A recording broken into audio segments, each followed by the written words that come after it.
iyada ay xilligan wajahayaan xaalado nololeed dadka barakacayaasha ee ku nool xeryaha ku yaala duleedka magaalada Muqdisho ayaa waxa uu sii dheer dabaylaha xilligan ka jira dalka taas oo xilliyada qaar saameysa hoyga ay degan yihiin maadaama uu hoy u yahay guryo cawshado ka samaysan. Nuurta Xasan waxay ka mid tahay dadka ku nool kaamkan waxay noogu warantay xaaladda nololeed iyo saameynta ay ku yeesheen dabaylaha xilligan jira.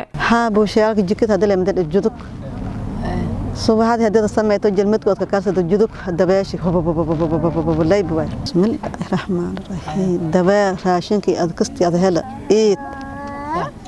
joodirada ma haysan dirinta ma haysan go'ofisadaana ma haysan ya alxamdulillah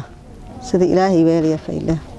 Faadumo Isaaq waxay dhankeeda sheegaysaa in dabeesha jirta ay mararka qaar sababto in dabka ay shitaan uu sababo in guriyaha ka gubo dabeesha jirta awgeed. dabeelo buushashka hadawaaba ni gubudan baba la koobsaka daraad buushka oo idan gadaalje saan dabka in shid la jikadii saan amal hirnaayo ko oogdilaylaan. Cali Xasan oo ah horjoogaha kaamkan ayaa noo sheegay in dabaylaha jira ay sababayaan in maalin walba ay dumaan buushashka taas oo aysan awood u haysan inay dib u dhistaan dadkan. aqlada hadda aqal Soomaaliga oo dadka geedaha aanay dhistaan laba bari ka bacdi maalada wax baa la dhisaa dabayl ka dubaysa mooda hadda tuuga imaado ka bijibsha qof walba wax iska jibo ma jiraan laakiin waxa saas u kala dabaylo hadda darad wiila imaado ay shan guri la dhisaa oo dabaysha alaabta ka daadisay oo isku dul loo imaado furfurada wax dhisaana waa galabgaabada ahayd waano imaan subaxii waxay ma taqaan aqalada waa nagu dumay saasoo hay maxay sameeyay geedo noogada mid gaar dabara geedo u diray waa u keenay